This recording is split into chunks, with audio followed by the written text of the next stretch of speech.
Kalau Anda pernah mendengar nama Nikola Tesla,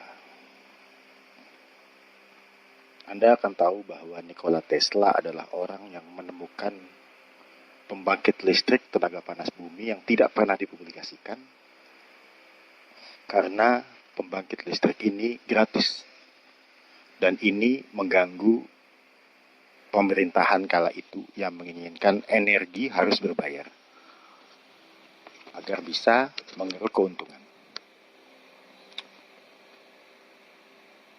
Dalam perjalanan hidupnya, Nikola Tesla meninggal sendirian, diasingkan dan sendirian. Karena penemuan-penemuannya tidak menguntungkan pemerintah kala itu. Bagaimana beliau meninggal? Beliau meninggal di dalam sebuah pengasingan, di mana beliau terus melakukan penelitian-penelitian spektakuler dan menemukan temuan-temuan baru. Ya. Ketika hanya saja penemuan-penemuan ini tidak diberikan dana untuk dipromosikan, tidak diberikan dana untuk dikembangkan, sehingga hanya berupa tulisan-tulisan dan gagasan-gagasan. Ketika Nikola Tesla meninggal, barulah pemerintah mengambil semua gagasannya dan mereka ulang penelitian-penelitiannya untuk tujuan komersil.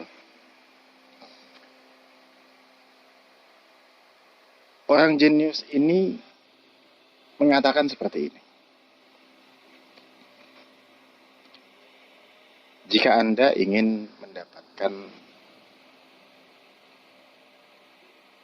pengetahuan lebih, maka berpikirlah dalam konteks vibrasi dan frekuensi. Mindset itu yang membuat beliau memiliki gagasan-gagasan universal yang sangat baru dalam dunia sains. Dalam Islam, gagasannya sebenarnya lebih dahsyat lagi, bahwa sebenarnya manusia adalah makhluk cahaya.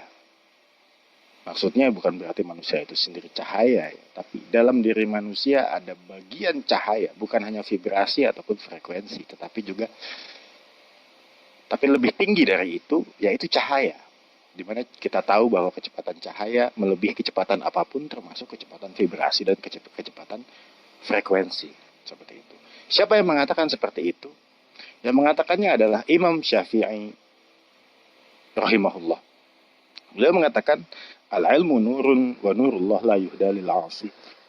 Ilmu itu adalah cahaya dan cahaya tidak masuk ke dalam orang-orang yang bermaksiat.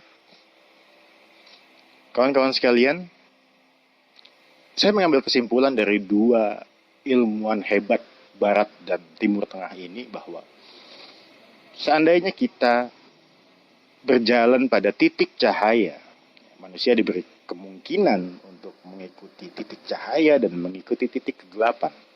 Tertulis dalam Al-Quran, fa'alhamaha fujuroha wa taqwaha. Allah ilhamkan, Allah kasih jalan kepada kita, jalan fujur yaitu jalan kegelapan, dan jalan takwa yaitu jalan terang, gitu ya. Jalan terang adalah jalan yang dipenuhi dengan cahaya. Seandainya kita menyadari hal ini lebih dalam lagi, maka kita akan temukan bahwa Al-Quran yang Allah turunkan ke dunia ini melalui Nabi Muhammad SAW itu isinya adalah bagaimana menimbulkan, bagaimana cara menimbulkan cahaya dalam diri manusia. Di dalamnya ada doa, di dalamnya ada prinsipal atau mindset, di dalamnya ada kisah-kisah orang yang tercerahkan, tercahayakan, dan orang-orang yang tergelapkan. Orang-orang tercerahkan seperti para nabi, Ibrahim, Musa, Harun, Nabi Muhammad itu sendiri, yang tergelapkan seperti Namrud, Haman, Fir'aun, dan lain sebagainya. Sudah sangat jelas. Nah, oleh karena itu Al-Quran ini adalah sebuah panduan. Sekarang tinggal bagaimana kitanya. Apakah kita mengikuti cahaya tersebut atau mengikuti kegelapan? Ya. Disinilah letak kesungguhan nafsu atau kolbu seseorang mengikuti petunjuk dari baginda Muhammad Sallallahu Alaihi Wasallam. Dan pada akhirnya, barang siapa yang lebih banyak cahayanya dalam kehidupan,